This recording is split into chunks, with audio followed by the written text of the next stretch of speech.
So what is this article you wanted to share? So there was a math prodigy that was viral on social media there. Go figure that a math prodigy would be viral in China. But that's just how it is. It is. People care about math there. That's fine.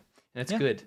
But it turns out that this particular math prodigy was a cheater.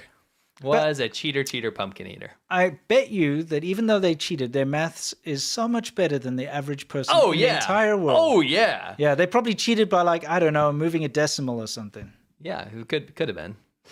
The final results of this particular competition were found out to be fraudulent. Okay. And I guess they removed her from the final results. But it sucks because all these people that put in the effort and actually played by the rules and memorized the facts and did the formulas and all this stuff were sidelined for a long time for this internet celebrity to just take off into the stratosphere, earn we don't know how much money, right? Yeah. Get all kinds of fame, now notoriety, like bad fame, we can say. Infamous. And it just shows that this is rampant in China. It's horrible. It's everywhere. It's in every facet of society, whether it's the Gaokao final exam that gets you placement at a university or a job promotion or anything. There is so much cheating involved. There's a very sad story that I remember that came to light not that long ago where a teacher finally kind of broke down and admitted that, to get a high score means you get into a good university in China, right? So there was a rich parent bribed the teacher to make sure that their child got the high score. And so what happened is, because it is pretty well monitored, it's difficult to cheat the system. Yeah. Okay. What she did was there was a poor girl from a more rural kind of background who did very well. And then the rich, like lazy student did poorly. And what she did was she swapped the names. So because you can't really scrutinize this kind of thing. So what happened was this poor rural student who worked really hard ended up not even being able to get into college and then just carried on in life and kind of had to do menial jobs and all that kind of stuff. And the scumbag, rich bribe cheater got to go into university and kind of sail through life. And then she obviously felt guilty about this for years and then finally wrote apologies and stuff. If that's the one that came out, think of how much that happened. It's just, it's sad. Yeah, it's sad. And I hate that kind of thing happens in China, and it does happen a lot. It does. Moving on to our next article. All these are linked down below, so you can read them at length. U.S. agency warns employees about phone use amid ongoing China hack. China hacked a bunch of U.S. telecoms. Still trying to figure out what's going on there and all the details and stuff. But I guess the Consumer Financial Protection Bureau told its workers to reduce the use of cell phones for work due to risks from China-linked telecom intrusion. What I wanted to say about this was whether you're a victim or not, or whether you could be targeted for this or not. This shows China's intention right now. I mean yeah. They're hacking U.S. telecoms industries, hacking government employees. Like, this is, it's out. Is that okay? I mean, it's not, right? Like, but yet we're supposed to just sit back and be like, oh, China's just Temu. an adversarial power. Yeah. China's an adversarial power, and let's order stuff from China because we don't care. Where's Jeff? Taking a Temu. Yeah, he's in the bathroom taking a Temu. Yeah. But that's the thing. You're absolutely right. If America was caught literally going in and hacking, I don't know, let's say millions of Spanish phones or something, surely Spain would be like, America, what the hell are you doing? Get the hell out of here. You better have a good excuse for this. You better not be doing this. But with China, it's just like, oh, well, we kind of come to expect it. Yeah, I don't think that's right. Did you see that J-35 they released? Yeah. The new fighter? Yeah, we're going to do that next show. Yeah. Next show. But it's exactly the same as the F-35. They stole the plans and made it. And everyone's just like, oh, look at China's new jet. Yeah. Isn't it amazing? Yeah. But it's like, no, they stole it. But everyone just expects it now. It's kind of sad. It is. It's like, oh, China stole our top secret stuff.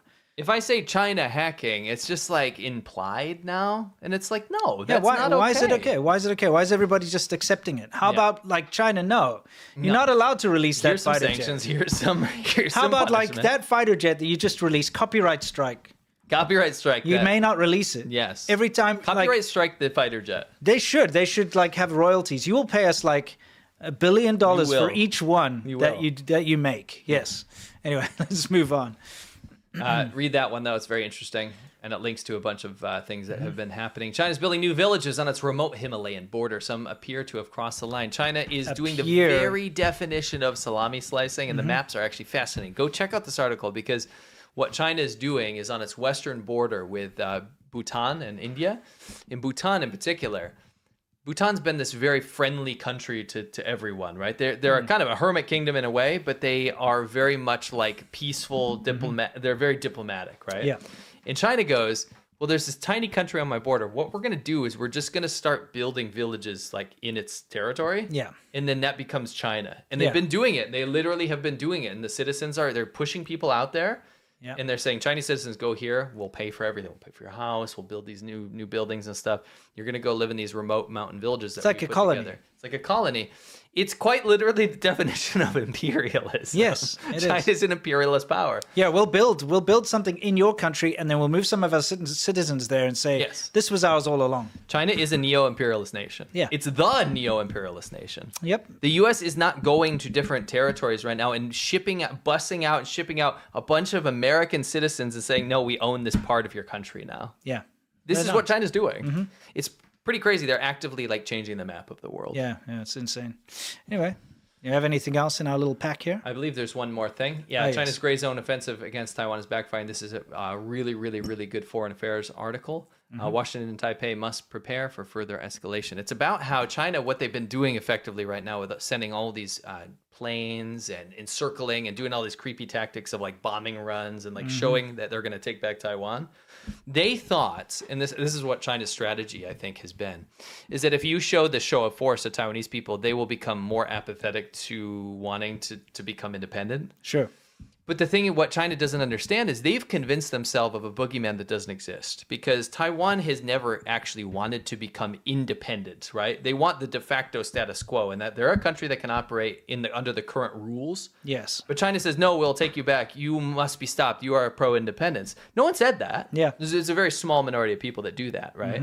They just want what's currently okay. Sure. They want peacetime. They want their own laws. They want democracy. Yes. They want to be left alone.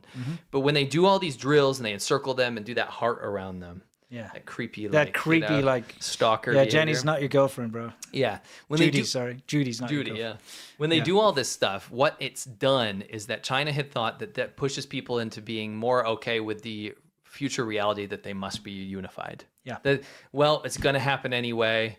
This is just how it is. But what it's done is actually pushed Taiwanese people more into this idea that, no, we are our own thing. We will stand up for what we have. Yeah. So China, the reason it says that Washington and Taipei must prepare for further escalation is that China is their hand is going to be forced.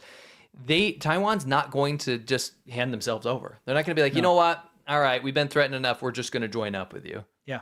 They're ready to fight. Yeah. They're like, no, we're not going to be taken over by China. Yeah. So Good. China's pretty frustrated right now because they don't want to have to invade. It's going to be horrifying. Sure. Right? Very good article. Check it out. Good. Go check it out.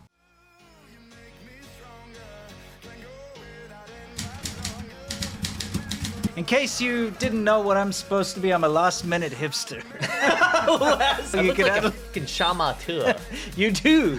Dude, this is a Shamata wig. I am a avid micro fisherman. Do not make any jokes. This is freaking annoying! Oh my gosh, I'm actually gonna have a panic attack! Microfishing is the idea that you go Use to, your little fishing rod. they will not bite on a full-size pole, right? So either, oh my gosh, I'm gonna have to I'm take sorry. this thing off. They will not bite on a full-size pole. Come on! This is a horny-headed chub, which is not really conducive to the jokes we've been making, isn't it?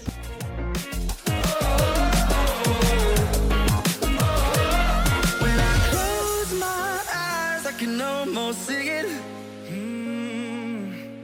When I take a breath, you fill up my lungs. And if my mind were